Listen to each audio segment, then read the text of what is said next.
Assalamu alaikum everyone.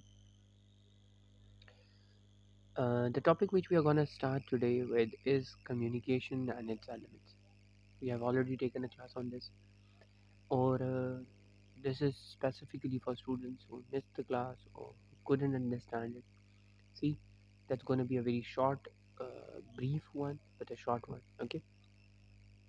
So, what is communication? The word communication, ये तो हम बहुत दफ़ा सुन चुके हैं, अक्सर सुनते रहे कम्युनिकेशन कम्युनिकेशन कम्युनिकेशन। और आप सोचते होंगे कि हमारा कम्युनिकेशन के साथ ताल्लुक ही क्या है। हम तो हमारा तो कम्युनिकेशन के साथ कोई ख़ास डायरेक्ट लिंक है ही नहीं। तो ऑनेस्टली स्पीकिंग कम्युनिकेशन जो है वो एक ऐसा टूल है जो चाहे आप दुनिया की किसी भी लैंग्वेज में कम्युनिकेट करें, किसी भी सब्जेक्ट के स्टूडेंट हो, किसी भी डिपार्टमेंट से आपका ताल्लुक हो, आप जो भी कर रहे हो, अगर आपके पास कम्युनिकेशन नहीं है तो you will be multiply with zero.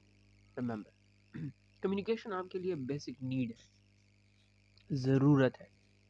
इस वक्त आप सब जो मुझे सुन रहा है, तो ये भी एक कम्युनिकेशन है।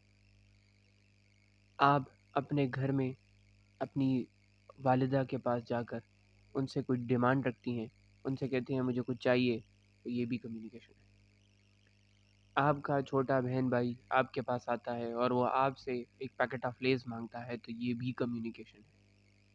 इंडीड आप यूं ही बड़े होते हैं, बल्कि बड़े होने से पहले ही 3 साल की उम्र से, बल्कि इससे भी थोड़ा पहले ही आपने बातचीत शुरू कर दी होती है, which means that you have started communicating with people. Communication आपकी स्टार्ट हो चुकी होती है तब से, 3 साल के बच्चे की एज में। So what communication is? तो सिंपल और आसान अल्फाज में कम्युनिकेशन जो है वो बातचीत है। It's a conversation. It's a conversation between 2 people, it can B conversation between 3 people, लेकिन लोगों के दरमियान गुफ्तगू ये कम्युनिकेशन कहलाती है। अब कब आप कहेंगे कि कम्युनिकेशन तो हमें पता है कि क्या कहलाती है, तो फिर इसको पढ़ना किस पॉइंट से? कम्युनिकेशन असल में जो आपको पता है वो तो एक रैंडमली लफ्ज़ के तौर पे पता है। We gonna discuss it in detail now कि कम्युनिकेशन है क्या और इसके कौन से elements. See, communication according to John W. Newstrom, he says, और से सुनिएगा, according to him, he says communication is the transfer of information from one person to another. एक बंदे से दूसरे बंदे के दरमियान जो डेटा ट्रांसफ़र होता है उसको वो कम्युनिकेशन कह रहा है। ये डेटा ट्रांसफ़र ऐसा भी होता है कि जब दो बहनें बैठी हों, दो दोस्त बैठी होती हैं, तो वो तीसरी दोस्त की बुराई कर रही होती है, that is a transfer of data, that's a transfer of information. जब मियाँ बीवी बैठ जाते हैं और आपस में लड़ते हैं किसी तीसरी की बात के मुताबिक, तो that is also the transformation of information and data to other. Well, each in every possible way, जब हम 2, 3, 4, 5 लोग बैठते हैं गैदरिंग में, फ्रेंड्स आपस में एक दूसरे के साथ इन्फॉर्मेशन शेयर करते हैं, वो कम्युनिकेशन कहलाती है, according not to me but according to John W Newstrom. Getting it? एक शख्स से दूसरे की तरफ जब इंफॉर्मेशन शेयर होगी वो कहलाएगी कम्युनिकेशन। ये ऑथर का नाम याद रखिएगा। He believes that this is a way of reaching other by transmitting ideas, facts, thoughts, feelings and values. जब हम दूसरे के साथ कुछ शेयर करते हैं तो ये शेयरिंग का जो मेथडोलॉजी है ये दर हकीकत हमें आइडियाज़ ट्रांसफ़र करने में मदद देता है, फैक्ट्स ट्रांसफ़र करने में मदद देता है, और इस तरह हम एक दूसरे से अपना रिलेशन डेवलप करते हैं। Get it? What communication is? See, अब कम्युनिकेशन के कुछ एलिमेंट्स हैं। अच्छा, ये वो एलिमेंट्स नहीं है जो आपने 9, 10th और फर्स्ट ईयर सेकंड ईयर में कॉलेज में पढ़े थे, और वो कम्युनिकेशंस जो एलिमेंट्स जो हैं वो केमिस्ट्री में होते हैं। नहीं नहीं नहीं, ये केमिस्ट्री वाले एलिमेंट्स नहीं है, याद रखिएगा। ये कम्युनिकेशन के एलिमेंट्स हैं। एलिमेंट्स का मतलब होता है, एलिमेंट्स का मतलब होता है आंसर, फैक्टर्स, कुछ एलिमेंट्स। तो कम्युनिकेशन के कौन से अनासर हैं, फैक्टर्स हैं, ठीक है, जिनको हम डिस्कस करेंगे। तो हमारे पास कम्युनिकेशन में 6 एलिमेंट्स हैं। जब हम बातचीत करते हैं तो इस बातचीत को हम कितने में डिवाइड करते हैं? 6 एलिमेंट्स में डिवाइड करते हैं। और ये 6 एलिमेंट्स जो हैं किस चीज़ पर मुश्तमिल हैं? हम इनको अलहदा-अलहदा तो पढ़ेंगे, बट जस्ट फोकस रैंडमली, ठीक है? So number 1 is sender. अब ये सेंडर वो है जो बात करने वाला है, ठीक है? दूसरा है मैसेज, मैसेज जो बात की जा रही है वो मैसेज हो गया। तीसरा है चैनल, और चैनल क्या है?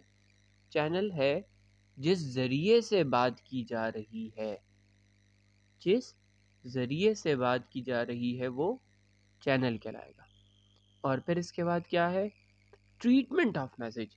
अब जिसके ज़रिए बात हो रही है उसके बाद इस मैसेज के साथ कैसे ट्रीट किया जाता है। और फिर इसके बाद आता है रिसीवर। रिसीवर इस पैगाम को कैसे सुनता है, कैसे समझता है। और फिर finally we come to the feedback, कि इस जो भी पैगाम आपकी तरफ से दूसरे को ट्रांसफ़र हुआ उसको रिस्पॉन्स क्या मिलता है, कैसे डील किया जाता है, ठीक है? ये सिर्फ एक जनरल वो था, ओवरव्यू था। अब डिटेल में थोड़ा पढ़ते हैं। Number 1 that is sender. अच्छा याद रखिएगा, ये सेंडर सिर्फ सेंडर नहीं है, इसको कम्युनिकेटर भी कहा जा सकता है, इसको इनकोडर भी कहा जा सकता है। अब सेंडर है कौन? सिंपल अल्फाज में आप, ठीक है? बात करने वाला मैं, इस वक्त मैं आपसे मुखातिब हूँ, आप मेरी बात सुन रहे हैं, I am the sender, okay? अब according to the definition sender क्या है, सुने। The sender also known as the encoder decides on the message to be sent. जो शख्स पैगाम पहुंचाना चाहेगा वो सेंडर होगा। The best most effective way that is it can be send, जो बेहतरीन अंदाज है जिससे आप मैसेज कन्वे कर सकते हैं, ठीक है? All of this is done bearing the receiver in mind. It is his और हर जॉब टू कॉन्सेप्चुअलाइज। ये उसकी जॉब है कि वो इसको कैसे कॉन्सेप्ट डेवलप करता है और कैसे बात करता है। अच्छा, जो सेंडर है उसकी कोई क्रेडिबिलिटी है। क्रेडिबिलिटी मीन्स ट्रस्ट वर्दीनेस, भरोसा, एंड कॉम्पिटेंस और काबिलियत, ठीक है? अब उसके कुछ खास कम्युनिकेटर्स जो है ना, उसके अपने कुछ जो हैं वो अपने करेक्टरिस्टिक्स है, जैसे कि उसका एक ऑब्जेक्टिव होगा, एक मकसद होगा। अच्छा चलें, इसको मैं थोड़ा सा इस तरह टच दे देते हैं प्रैक्टिकल अंडरस्टैंडिंग के लिए, कि लेट्स से आप सेंडर हैं और आप जाते हैं, आपका एक ऑब्जेक्टिव है, और ऑब्जेक्टिव यह है कि आपने आईफोन ख़रीदना है 14 प्रो मैक्स, ठीक है? आप आईफोन 14 प्रो मैक्स ख़रीदना चाह रहे हैं। अब ये आईफोन 14 प्रो मैक्स, ये आपका मैसेज हो गया। आपका ऑब्जेक्टिव है मोबाइल फ़ोन लेना, आईफोन लेना, और आप सेंडर हैं, ठीक है?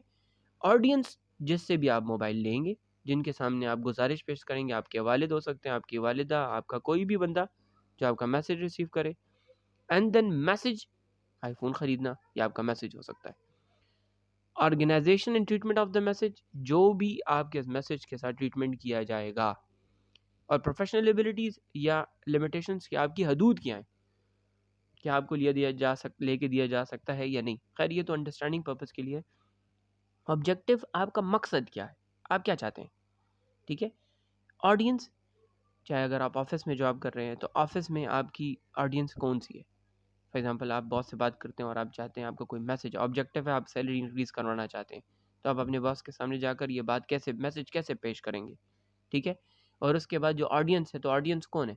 ऑडियंस आपके जो रिसीवर है मैसेज के जो रिसीवर हैं वो क्या बन गए? वो आपके ऑडियंस बन गए, ठीक है? प्रोफेशनल एबिलिटीज तो मैंने आपको क्लियर कर दिया, ठीक है?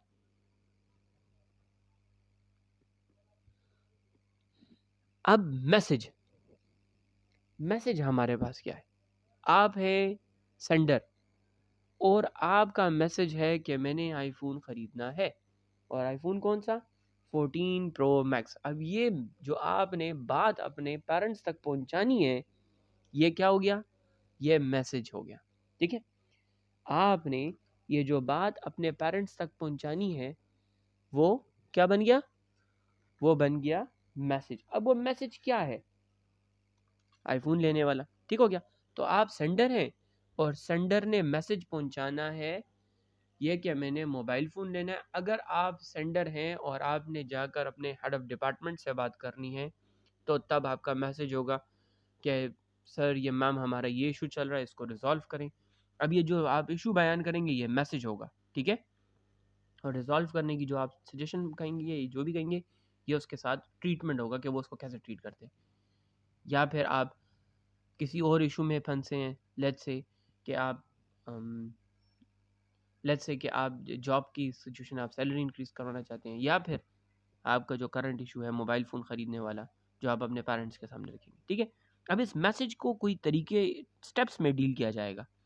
जैसे अब message should be in line, मुख्तसर होना चाहिए, क्लियर, साफ साफ होना चाहिए, वाजे होना चाहिए, सिग्निफिकेंट, टू द पॉइंट, मकसद के मुताबिक, स्पेसिफिक, खास, जो भी आप कहना चाह रहे हैं वही बात आपने कहनी है, सिंपली स्टेटेड, आसान अंदाज में कहा जाए। इस तरह आप अपने पैगाम को पहुंचाएं अपने वालिद की तरफ कि आपकी आईफोन की डिमांड को पूरा किया जा सके। एक्यूरेट, सही अंदाज में होना चाहिए। एक्यूरेट का मतलब होता है दुरुस्त, टाइमली, वक्त के मुताबिक। देखें ये बड़ा इंपॉर्टेंट है, टाइम। ऐसा ना हो कि आप अपने बाबा के पास जाएं और आप उनसे मोबाइल फ़ोन की डिमांड करें और वो कहे बेटा ये तो महीने का आखिर है, खाने के पैसे नहीं है। नहीं, आपने ऐसे नहीं कहना है। आपने सोच समझ के उस वक्त बात करनी है जब आपकी बात की वर्थ हो, वैल्यू हो, और उसको सुना जाए और उसको अहमियत दी जाए। देन एप्लीकेबल, आप जाएं और आप आईफोन 14 मांग रहे हैं और वो आपको कहे बेटा तुम्हारी शक्ल तो आईफोन 14 वाली क्या की, तो 10,000 वाले मोबाइल वाली भी नहीं है, तुम क्यों इतना बड़ा मोबाइल मांग रहे हो? तो क्या आपकी ये मैसेज, आपका जो डिमांड है, ये एप्लीकेबल भी है या नहीं है? ठीक है, तो ये वो फैक्टर्स हैं जो मैसेज से रिलेटेड हम डिस्कस करते हैं। अच्छा, अब इसको प्रैक्टिकली यूज़ करें। आप सेंडर हैं, आप व्हाट्सएप के ज़रिए मैसेज भेज सकते हैं, आप जो हैं वो ईमेल के ज़रिए ऑफिशियली मैसेज भेजा जा सकता है। तो ये सेंडर, जो भी भेजने वाला होगा वो सेंडर होगा, जो मैसेज इन कोडेड फॉर्म में किया जाएगा वो मैसेज कहलाएगा। और इसके बाद आप देखें, आप सेंडर हैं, फिर मैसेज है, मैसेज व्हाट्सएप पे हो सकता है, ईमेल की फॉर्म में हो सकता है, ऑफिशियल लेटर की फॉर्म में हो सकता है, एप्लीकेशन की फॉर्म में हो सकता है। अब मैसेज किस ज़रिए से भेजा जा रहा है, either you are using WhatsApp, either you are using mail, either you are using any kind of other social site, और वर्बल मैसेज कन्वे किया जा रहा है जैसे आप अपने वालिद के पास जा रही हैं। तो अब ये जो चैनल है, थर्ड है हमारे पास channel. The channel is that which is responsible for the delivery of the chosen message form, for example post office, internet, radio, जो भी होगा ना। अब देखें, इस वक्त मैं आपसे कम्युनिकेट कर रहा हूँ, तो the communication through which I am talking to you is Zoom, ठीक है। अब ये जूम के जरिए मैं आपको मैसेज कन्वे कर रहा हूँ। मैसेज क्या है? ये टॉपिक है as a form of lecture, आपको कन्वे हो रहा है किस चैनल के जरिए? जूम के जरिए, या यूट्यूब के जरिए, या कोई भी XYZ जितना जैसा सोर्स आपको मिल रहा है, ठीक है। चैनल क्या हो गया? सोर्स, वो पाथ जिसके जरिए मैसेज कन्वे किया जाएगा। नाउ नेक्स्ट पर आ जाते हैं, ट्रीटमेंट। अब ट्रीटमेंट क्या है? Treatment means the way a message is produced, proceed processed so that the information gets across the audience। आपका जो भी मैसेज है वो एक प्रोसेस के जरिए पहुंचाया जाए ऑडियंस तक। The purpose of treatment is to make message clear, understandable and realistic to the audience. अब जब आप अपना पैगाम लेके जा रहे हैं आईफोन 14 प्रो मैक्स का, तो क्या आप उसमें क्लियर हैं, रियलिस्टिक है? वो आपसे बोले भाई तुम्हें क्या ज़रूरत है, आप आगे से कह ही ना सकेंगे मुझे क्या ज़रूरत है। तो आपको मैसेज क्लियर होना चाहिए, इस तरह से होना चाहिए कि उनको अंडरस्टैंड करवा सकें कि मेरा मकसद क्या है कहने का, ठीक है। Presentation means how the message is communicated और प्लेस्ड बिफोर द ऑडियंस। तो अब आपकी प्रेजेंटेशन इस तरह की हो, मासूमाना चेहरा बनाया हो, चेहरे के ऊपर आपके तासुरात हों कि जी मेरी तो यूनिवर्सिटी और मेरी ज़रूरत के बगैर, इस मोबाइल के बगैर तो मेरी ज़िंदगी गुजर ही नहीं सकती, इतनी इंपॉर्टेंट है, ताकि आपकी प्रेजेंटेशन को देख के भी अंदाज़ा लगाया जा सके कि हाँ जी ये चीज़ ज़रूरत है इसकी। Treatment and presentation of the message shall depend to great extent on choice of the channel and the nature of the audience. Obviously, nature of the audience is very very important. आपने उनको जाके बोला और वो खुद से माथे पे बल्ब डाले, आपकी बात को उठा के डस्टबिन का में फेंक दे, तो आपका ट्रीटमेंट और प्रेजेंटेशन जो है मैसेज का, ये बहुत ज़्यादा डिपेंड करता है कि आप किस ज़रिए से मैसेज भेज रहे हैं। अगर आप ईमेल कर रहे हैं तो ईमेल का मेथड यूज़ करेंगे, अगर व्हाट्सएप कर रहे हैं तो व्हाट्सएप का मेथड यूज़ करेंगे, अगर एक लेटर लिख रहे हैं तो लेटर का मेथड यूज़ होगा, अगर प्रेजेंटेशन कर रहे हैं तो प्रेजेंटेशन का अंदाज़ आपका कैसा होगा, ये बहुत इंपॉर्टेंट है। और नेचर भी इंपॉर्टेंट है कि जो सुनने वाला है, जो ऑडियंस है, उसका रिस्पॉन्स इस पर कैसा है। Number 5, the receiver, the important one, आपके पेरेंट्स, आपके वालिद, जिसके साथ आप, जिसकी तरफ आप मैसेज भिजवा रहे हैं, ठीक है ना। अब आपने प्लान किया कि मैंने मैसेज भिजवाना है और वो मैसेज जो है आपका रिसीवर तक पहुंचना है, तो किस तरह पहुंचेगा, ये भी इंपॉर्टेंट है। द रिसीवर और the decoder is responsible for extracting decoding the meaning from the message. आपने जब ये बात उनके सामने रखी, ठीक है, जो पैगाम आप व्हाट्सएप के ज़रिए कर रहे हैं, ईमेल के ज़रिए कर रहे हैं, या वर्बली अपने फादर को आईफोन की बात कर रहे हैं, तो अब वो आपके इस मैसेज को किस तरह ट्रीटमेंट देते हैं, आपके इस मैसेज के साथ किस तरह ट्रीट करते हैं, ये भी बड़ा इंपॉर्टेंट है। कैसा इंपॉर्टेंट है, वो जो है डिसाइड करने वाले हैं कि क्या आपको ज़रूरत भी है मोबाइल की कि नहीं, जो आप इतनी बड़ी रिस्पॉन्सिव उनसे मांग रही है डिमांड, वो कैसी है। फिर the receiver is also responsible for providing feedback to the sender. अब यहाँ पर फीडबैक भी मिलना है जी, इंतज़ार करें। एंड हिज और हर जॉब टू इंटरप्रेट, अब वो उसको कैसे इंटरप्रेट करते हैं, कैसी आयाशी के लिए मांगा जा रहा है, मतलब आपका जो इतना इंपॉर्टेंट मैसेज है, क्या वो एप्लीकेबल भी है या नहीं। जैसे आप अब बॉस के पास गए अपनी सैलरी इंक्रीज़ करने के लिए, और वैसे आपकी सैलरी जो है वो 25,000 है, और आप चाहते हैं कि 50 हो जाए, और आपको पता है कि हमारे पास पूरे उसमें 40,000 से अबव वाला कोई है ही नहीं, तो फिर आप 50 की डिमांड कैसे रख सकती हैं, ठीक है। तो ये चीज़ भी रखना ज़हन में ज़रूरी है। और ये कौन जज करेगा, ये रिसीवर जज करेगा कि आपकी इस बात की क्या अहमियत, असल इंपॉर्टेंस तो यहाँ पे पता चलनी है ना। द ऑडियंस और the receiver of the message is the target of the communication. आपने जैसे बात करनी है, उसका टारगेट आपका कौन है, रिसीवर। इन अदर मीनिंग आपके फादर हो गए, या जॉब में तो बॉस हो गए, और अगर कोई और सोर्स है तो आपके एचओडी हो सकते हैं, और मेनी अदर डिपार्टमेंट। आप जिस जरिए से भी किसी से कम्युनिकेट कर रहे हैं, आप जो मैसेज कन्वे कर रहे हैं, उसका ये सोर्स होना चाहिए। Audience response is also very important. Response of the audience is the ultimate objective of any communication function. अब देखें, जो आपके वालिद हैं, जिसके सामने आपने आईफोन की डिमांड रख दी है, अब वो इसके रिस्पॉन्स कैसे देते हैं, ये भी तो मैटर करता है ना, कि आपका अभी का रिस्पॉन्स उनका कैसा है। तो हमारे पास दो तरह के ऑप्शन हो सकते हैं इस रिस्पॉन्स में, आया आपकी बात सुन ली जाए, और अदर हैंड पे आपकी बात को फेंक दिया जाए। अब response of an audience is the message may be in the form of some kind of action, mental or physical। Action कैसे हो सकता है, या तो आपको मेंटल रिस्पॉन्स मिलेगा, या फिर फिजिकल। अब मेंटल रिस्पॉन्स जो है वो आप वर्बली हो सकता है, दो चार बातें सुना दी आपको, ठीक ठाक बातें डांट दी आपको कि ये कौन सी डिमांड आपने मेरे लिए रख दी। आपको पता भी है कि मामलात कैसे चल रहे हैं, और आईफोन 14 चाहिए आपको, जाए 5-7 हज़ार का मोबाइल ले लें और अपना गुजारा करें। मेंटल भी ट्रीटमेंट हो सकता है, पॉजिटिव नेगेटिव दोनों हो सकता है, ठीक है। On the other hand physical, physical में क्या होगा, उधर आपने ये बात की, दूसरी तरफ से आपको एक चप्पल पड़ गया, मतलब आपकी बात की कोई अहमियत नहीं है। सो दोनों तरह के रिस्पॉन्स ऑडियंस के लिए आप तैयार रहेंगे। वैरायटी ऑफ रिस्पॉन्सेज किस तरह के हो सकते हैं ऑडियंस के रिस्पॉन्स में, इसको भी देख लीजिए। Variety of responses means understanding versus knowledge. अब आपकी बात को अंडरस्टैंड कर लेते हैं कि हाँ भाई, ये बच्ची तो सही कह रही है, बच्चा सही कह रहा है, इसकी डिमांड ज़रूरी है, ये सही कह रहा है। वर्सेस नॉलेज का मतलब, अब आपका नॉलेज, वो कहते हैं अच्छा इसकी क्या ज़रूरत है, इससे क्या होगा, या आप अपने जिस जिसको भी जो भी मैसेज कन्वे करें, इनके जैसे मैंने कहा आपके ऑफिस में ऑफिसर है, तो वो आपसे बोलेंगे अच्छा क्यों जी, क्या रीज़न हो सकते हैं, क्वेश्चन हो सकते हैं, अंडरस्टैंडिंग की डिमांड हो सकती है। नेक्स्ट, आइदर एक्सेप्टेंस और रिजेक्शन। एक्सेप्टेंस और रिजेक्शन का मतलब बात मान ली गई, या फिर बात को रिजेक्ट कर दिया गया। रिमेंबरिंग वर्सेस फॉरगेटिंग, ये भी इंपॉर्टेंट है।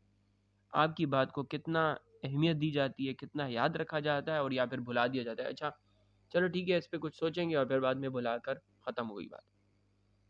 या फिर मेंटल फिजिकल एक्शन, तो मैंने बड़े आराम से समझ दिया, वो आपको याद होगा, जहन में भी याद होगा। मेंटली किस तरह टैकल किया जाएगा, या टाल दिया जाएगा या मान लिया जाएगा। और फिजिकल का मतलब यह होगा कि आपको दूर से रिस्पॉन्स किया जाएगा कि नहीं भाई ये चीज़ नहीं चाहिए। मतलब या तो आप ऑफिस में जॉब करें तो आपको कहेंगे खुदा हाफिज़, टाटा बाय बाय, आपको निकाल दिया गया नौकरी से। और अगर घर में कहेंगे तो आपको फिजिकल एक्शन यही होगा कि आपको कहेंगे कि नहीं जी, नहीं मिल सकता है, ठीक है। So I hope things would be clear to you over here। that's our last audience response was last। इसके बाद छोटा सा फीडबैक आता है, ब्रीफ सा, कि वो फीडबैक क्या होगा कि आपका वही पॉजिटिव नेगेटिव के उसमें आ जाता है। आई होप कि ये आपको हेल्पफुल हो। मैंने अराउंड कोशिश की कि 3 घंटे के लेक्चर को सम अप किया जाए। If there is something you want to know, you want to ask, please add in the comment. Thank you very much everyone. I hope it will be helpful. अस्सलाम वालेकुम।